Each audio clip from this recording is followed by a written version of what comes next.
భక్తజనులకు నమస్కారము. శ్రీ గణేశాయ నమః, శ్రీ సరస్వత్యై నమః, శ్రీ పాదవల్లభ నరసింహ సరస్వతి, శ్రీ గురు దత్తాత్రేయాయ నమః. మనం ఆంజనేయ చరిత్రలో ఇవాళ రామాంజనేయ యుద్ధ కథ గురించి తెలుసుకుందాం. అప్పటి నుంచి హనుమంతుడు నిత్యం విరాట్ రూప స్థితిలో ఉంటున్నాడు. అంటే 3 లోకాల్లోనూ 3 కాలాల్లోనూ అన్ని అణువుల్లోనూ అందరి జీవుల్లోనూ తనే వ్యాపించి ఉన్నాడు అనే నిత్యానుభూతితో ఆయన ఉంటున్నాడు. ఇలా చాలా సంవత్సరాలు గడిచాయి. మధ్యలో అవసరమైనప్పుడు శ్రీరామ ప్రభువు ఈయనను రమ్మని పిలుస్తున్నాడు. ఆయన స్మరించగానే ఈయన వెళ్ళి చెప్పిన పనులు చేసి పెట్టి వస్తున్నాడు. అనేక ప్రాంతాల్లో సూటిగా హనుమంతుడిని ఉపాసించే జీవులు ఉన్నారు. అవసరమైనప్పుడు వాళ్లకు దర్శనాలు అనుగ్రహాలు ఇచ్చి వస్తున్నాడు. ఎన్ని జరుగుతున్నా హనుమంతుడి యొక్క విరాట్ రూప స్థితి చెక్కు చెదటం లేదు. ఆయన ప్రశాంత నిశ్చలమైన ఆనంద సాగరంలాగా రోజులు గడిపేస్తున్నాడు.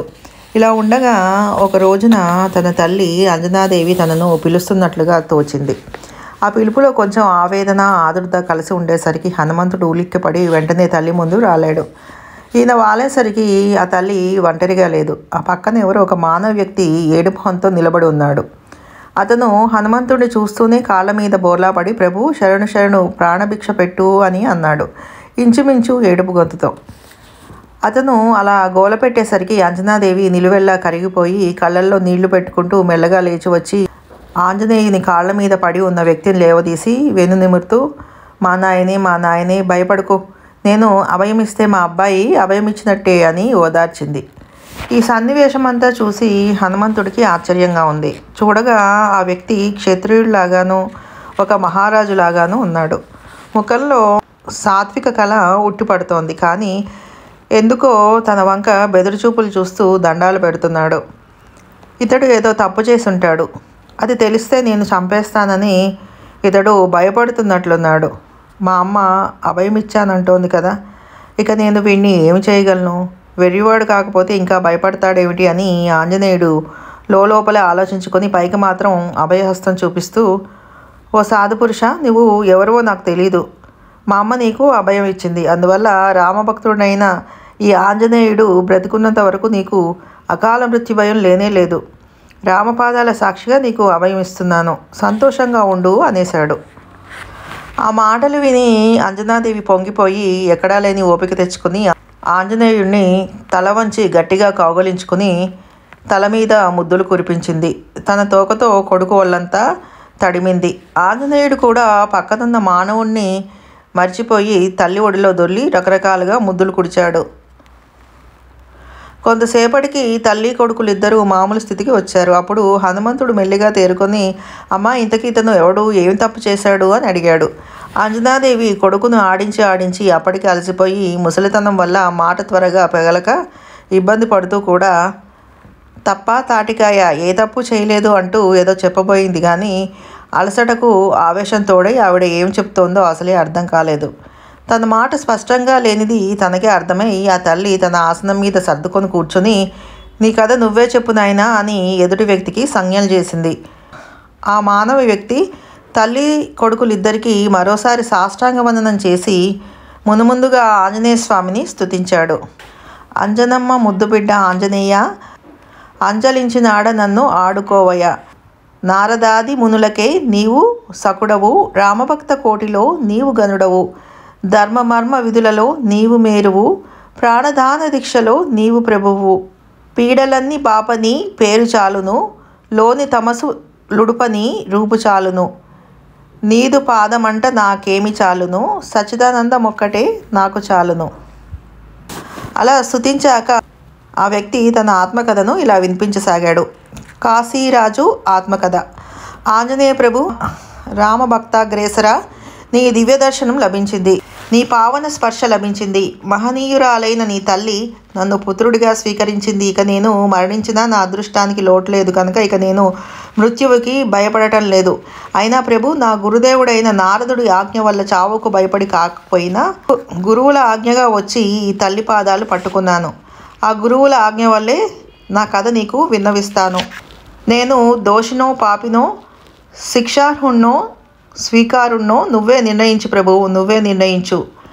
ఆవేశపడుతున్నాను ప్రభు, మన్నించు. ప్రభు, ఉత్తమ జీవులందరూ ఎక్కడ మరణం లభించాలని కోరుకుంటారో ఆ కాశీ మహాక్షేత్రం మా ఊరు. అది నాది. నేను పుట్టిన ఊరు, నన్ను పెంచిన ఊరు, నేను పరిపాలించే రాజ్యం కూడా అదే. నన్ను గయవర్మ అని అందరూ పిలుస్తూ ఉంటారు. 14 లోకాలకు ప్రభువైన ఆ కాశీ విశ్వేశ్వరుడికి ప్రతినిధిగా నామమాత్రపు రాజపాలన చేస్తున్న నాకు ఆ విశ్వనాథుడే ఇష్టదైవం. ఆ గంగా స్నానమే నిత్యోపాసన, ఆ గాలి పీల్చడమే అనుష్ఠానం. అయితే ఇటీవలే ఒక 50 ఏళ్ల కిందట శ్రీరాముడనే కుర్రవాడు పుట్టాడని, ఆ పసివాడిని చూస్తే పరమ ఋషులు కూడా మోహంలో పడిపోతున్నారని, అతడు రూపం దాల్చిన ధర్మదేవతని విని విని ఒకసారి చూసి వద్దాంలే అనుకుంటూనే కాశీని వదిలిపెట్టి పోలేక కాలయాపన చేస్తూ వచ్చాను. ఇంతలోనే ఓ 40 ఏళ్ళు గడిచిపోయాయి. ఆ 50 ఏళ్ల యువ శ్రీరాముడు, ఆ మహావిరాధి వీరుడు రావణాసురుణ్ణే సంహరించి ఇప్పుడు అయోధ్యలో చక్రవర్తిగా కూడా ఉంటున్నాడని తెలిసింది. ఒక రోజున తెల్లవారుజామున ఆ రాముడి మాటే తలుచుకుంటూ, అరెరే ఆ రాముడిని చూడలేకపోయామే అనుకుంటూ గంగలో మునుగుతున్నాను. ఆ చీకట్లో ఆ అలల తాకిడికి నేను కొంచెం పక్కకు పడి నిలదిక్కుంటూ ఉండగా నీళ్ల అడుగున నా కాలు ఎవరికో తగిలింది. తక్షణమే నీళ్లలోంచి ఓ గడ్డాల ఆకారం బయటికి లేచి, ఒరేయ్ శ్రీరామ చక్రవర్తి గురువునే కాళ్ళతో తంతావట్రా, నీకు మరణదండన విధిస్తున్నాను, నీకు ఎవడు అడ్డం వస్తాడో నేను చూస్తాను అని గీంకారాలు చేసుకుంటూ ఒడ్డు మీదికి నడిచింది. నేను ఆ ఊరికి రాజునే కానీ నాకెవరూ శత్రువులు లేరు. అందుకే నాకు పెద్దగా అంగరక్షకులు కానీ సైనికులు కానీ ఉండరు. మా రాజు కుటుంబాలు స్నానాలు చేసే స్నానఘట్టానికి ఇతర ప్రజలు ఎవరూ రారు. అలాంటి చోట నీళ్ళ అడుగున ఒక మనిషి కూర్చుని ఉంటాడని నేను ఊహించలేదు. కొద్దిగా కాగడాలు ఉన్నాయి కానీ నదీ ప్రాంతపు చీకటిని పోగొట్టడానికి అవి చాలవు. నేను వినయంగా ఒడ్డు మీదికి వెళ్ళి ఈ విషయాలే ఆ గడ్డాల సాధువునకు విన్నవించాను. కాలు తగిలినందుకు మన్నించమన్నాను. కానీ ఆ సాధువు మరింత ఉగ్రంగా గర్జించాడు. ఏరా, లోకవిఖ్యాతుడైన విశ్వామిత్ర మహర్షిని ఎరగవా నువ్వు? గుర్తుపట్టవా నువ్వు? నీ రాజ్యంలో ముష్టెత్తుకునే సాధువునన్నట్లుగా మాట్లాడతావా? ఇది రాజుల స్నానఘట్టమా? నేనెవరిని? నేను ఒకప్పుడు చక్రవర్తిని కాదా? నాకంటే గొప్ప రాజువా నువ్వు? చీకటి ఉందంటావా? ఇన్ని కాగడాలుంటే నీకు ఇది చీకటా? నీ దురహంకారాన్ని నేను సహించను, నిన్ను క్షమించను. నేను చక్రవర్తికి గురువును, ఏమనుకుంటున్నావు? నేను నీకు మరణదండన విధించాను, దీనికి తిరిగేలేదు. భారత సామ్రాజ్య మహాచక్రవర్తి శ్రీరామ ప్రభువే దీన్ని స్వయంగా అమలుపరుస్తాడు, కాచుకో.